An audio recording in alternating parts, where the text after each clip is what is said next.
Hi everyone, Alex here, curator of Creeps, Crawlies and Chaos. I'm just taking a moment to introduce this as the first of the Rusty Fears 6, a series of fan-submitted short horror stories entered into a competition and shortlisted to be produced and voiced by our amazing production team. These shorts will be released every 2 weeks during the season break, and once all 6 have been released, we'll be holding a public vote for a winner, who will get the chance to write a case that will be featured in the Magnus Protocol, so be sure to listen to each of them and follow our socials to take part. Voting will begin after the last episode airs, so check back then for more info. That's all from me for now. I have to go relentlessly punish your favourite characters, but I hope you enjoy this instalment of Rusty Fears, and I look forward to showing you all Season 2 of the Magnus Protocol next year.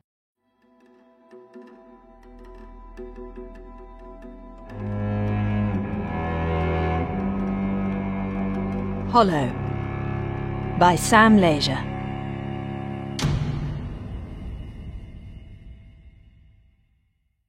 My basket is almost full. I push deeper into the copse, peeling back the layers of undergrowth, looking. Around me the woods begin to change, coming alive as the suggestion of light works its way into the tar-coloured sky. I find what I'm looking for on a sawn-off stump. The wood is old and rotted, filmed with moss. Ants, their tiny bodies bright as dewdrops in my flashlight's beam, swarm around my prize. I pull on my gloves. There is an art to this. Not all that falls from the sky is still pure. Not everything that I find is fit for my purpose. Some are rotted by the time I get to them, their bodies already claimed for the forest. Others are diseased in a less corporeal way, threaded with some intangible taint that stains my hands beneath the skin. The ants are a bad omen. Still, I lift the dead songbird from the stump and turn it over in my fingers. On the surface, it's a perfect specimen of a starling. Feathers sleek and healthy, wings whole and unbroken, now dull eyes clear of any sign of sickness. I brush ants from its body and search for wounds, but I can't find any obvious reason for it to have died. I bring it to where I set my basket beneath the tangled branches of an old poplar. Within are the other fruits of the night, a wren, a goldfinch, and a house sparrow. I place the starling among its brethren and pull the fabric cover into place. As I walk home, I mark the progression of the evil. Although much of it is intangible, the places where it anchors itself are marked. An oddly wet stain on the side of one house, jagged shadows flickering behind the windows of another, a tree being eaten away from the inside out, gardens gone rank and foul. I mark the people, too. They are the ones it is truly after. They are the ones it wants for nests. I can see it, if I look just right. An early morning jogger with long, thin shadows like insect legs twitching beneath her skin. Cars leaving phantom slicks of darkness in their wake. Children with vast and empty eyes. Every time I make this walk, it's a little bit worse. Worked a little deeper into the fabric of this place. The urge to help them, to rip that curse out of them with my own hands, makes my fingers tighten on the handle of my basket. When I'm home, I go straight to the shed at the back of my property. Only once I'm safely ensconced within the walls, with the door latched behind me, do I put down my basket and lift out the birds, laying them carefully on my work table.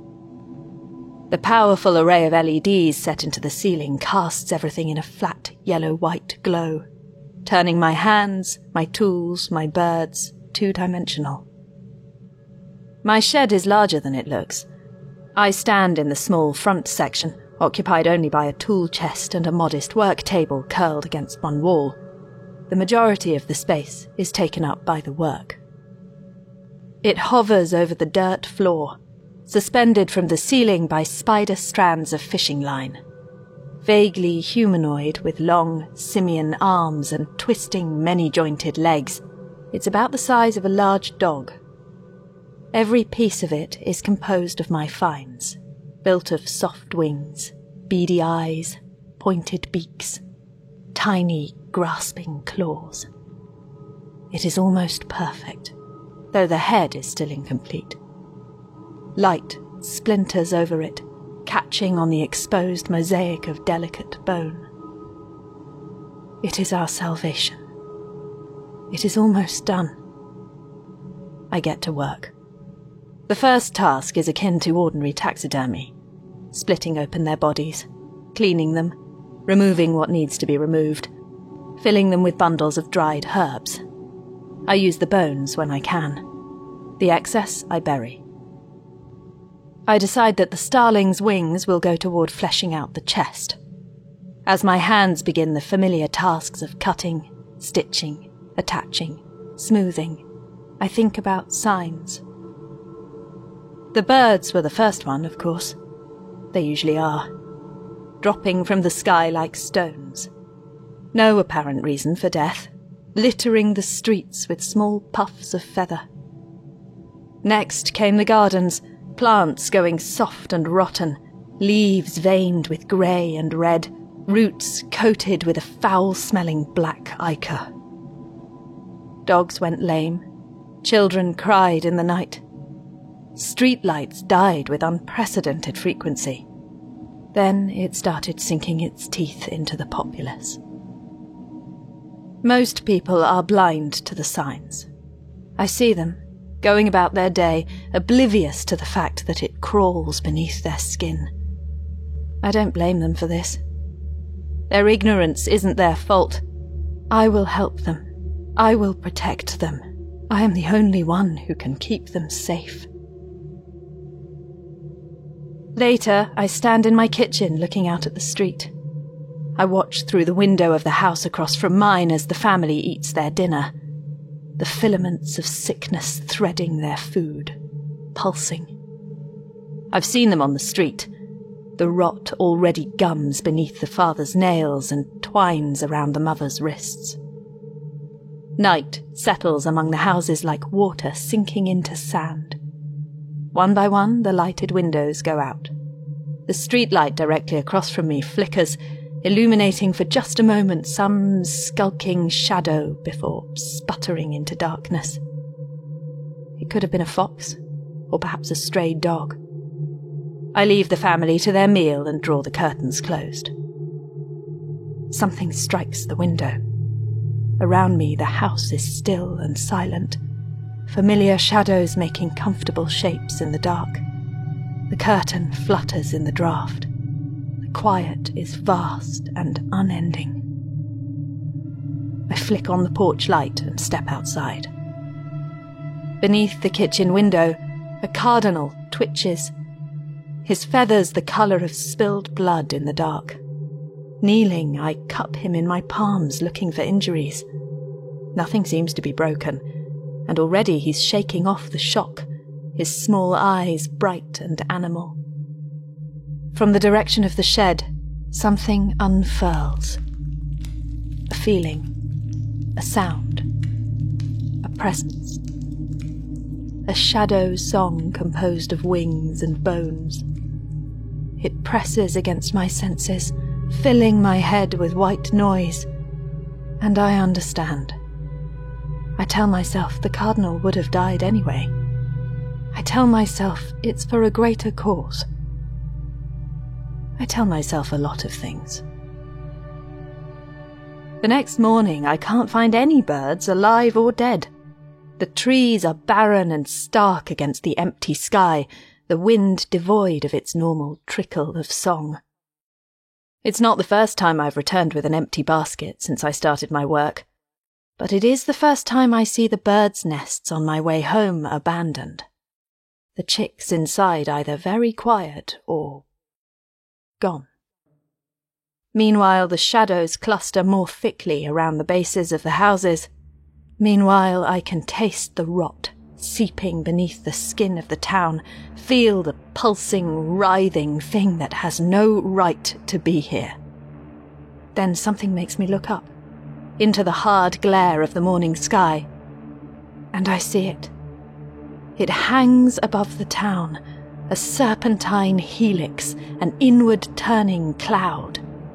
A flock of birds, So many that they blot out the sun, flying and flying and flying in interlocking circles, twisting rings, undulating waves. As I draw closer, I hear their myriad wing beats like the sound of an insect hive, but so much louder. I begin to run. When I reach my house, I shove open the shed door and switch on the light. The draft pushing in from behind me makes the snapped ends of the fishing line dance and flutter, the harsh LEDs chasing away the shadows. It stands in the middle of the shed. With a liquid whisper, it takes a step forward. Feather sliding against feather, sliding against bone. Hundreds of black eyes fix on me, gleaming in the light leaking in from outside. Its head, still just a labyrinth of exposed bone, tilts, almost like a dog's. It takes one of my arms. I look down to where its fingers curl around my arm, and I see what it sees. What I should have noticed a long time ago. A pale shadow twisting beneath the skin. Bile rises in my throat, and I want to scream, to beg for forgiveness, to claw it out. Before I can do anything, though, it brings its other hand up and presses against the festering thing. Small claws, like the kind found on songbirds, emerge from the feathery mass of its palm and pierce the skin, skewering the foulness beneath. Its fingers are gentle as blood begins to leak from the wound, and it slowly pulls its palm away, taking with it a sliver of diseased meat, infected with the evil I created it to excise. As it releases me, I think I understand. The evil did not come from outside and sicken the town. It came from us. It was always us. With our impurities and imperfections, cleansing the place will not be enough. It came from the people. I built the solution of absences, the empty bodies of birds, and their empty, hollow bones. It understands the necessity of removal. It will do what is needed. Weeks later, I kneel in the soft earth, gardening. Never have my flowers reached this high, the poppies vivid as cardinal wings, the black calla lilies as darkly shining as starling feathers. All along the street, gardens overflow with health and bounty, lawns trim and perfect, houses as picturesque as postcards. The morning is clear and silent. Starlings sit like stones in the tree in my yard. Their black eyes follow the movements of the people, and I know they watch for the pale shadow that stains eyes and hands and teeth as keenly as I do. I know what they serve. Across from me, a family goes by, all wide smiles and manic eyes. Their happiness has the air of a performance, and though they do not look at the birds, I know they're aware of them. As they walk, one sleeve rides up the father's arm, exposing a row of still healing scabs, the kind left by small talons. The skin beneath looks puckered and sunken, like something beneath is missing. They keep their heads down and do not look at me. After they're gone, I take some herb cuttings and bring them to the shed to dry. The dusty, floral scent that permeates the space ever since I started using it for storage is still undercut with the faint whiff of dead things, no matter how many times I clean it. I return to my house and wait. It happens after nightfall. I stand in the kitchen, facing the street. The family across from me eats their now clean dinner, teeth flashing in the light. Their smiles split their faces in two. I turn. It fills the doorway. No longer the size of a dog, it towers over me, cloaked in shadow. Its long arms dangle by its sides, legs twisting unnaturally beneath it. Our salvation. When it first walked, it practically floated over the floor, slight and insubstantial. Its songbird claws capable of getting beneath the skin, but little more. Now its feet move with the lithe step of a predator, quiet, but firmly on the ground. Bird bones are hollow. They hold the sky within themselves. Crafting it out of their bodies gave it purity and a small amount of strength, enough to get beneath the skin. The materials it deposits on the floor are not bird bones. I kneel and begin sorting through the pile. It stains my hands red, the red of poppies, the red of cardinal feathers. Here there is no waste. Everything it removes, it repurposes, once added to itself. And if it takes slightly more than necessary, who would blame it? We owe it so much. It refuses to go back into the shed, so I keep my tools in the house. As I begin the familiar tasks of cutting, stitching, attaching, smoothing, I think of how the evil runs much deeper than the skin, and how much deeper it will reach to truly complete its work. Then I feel its multitude of eyes on me, and I stop thinking of anything at all. It freed itself before I could finish it. Now its body is thick and strong with borrowed flesh, but it still has not told me what it wants for a face.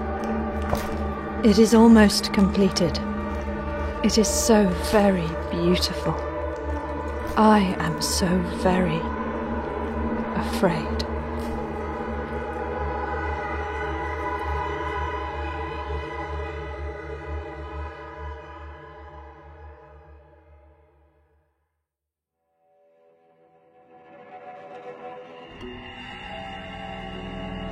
The Magnus Protocol is a podcast distributed by Rusty Quill and licensed under a Creative Commons Attribution Non-Commercial Share-alike 4.0 international license. To subscribe, view associated materials, or join our Patreon, visit rustyquill.com. Rate and review us online, tweet us at The Rusty Quill, visit us on Facebook, or email us via mail@rustyquill.com. Thanks for listening.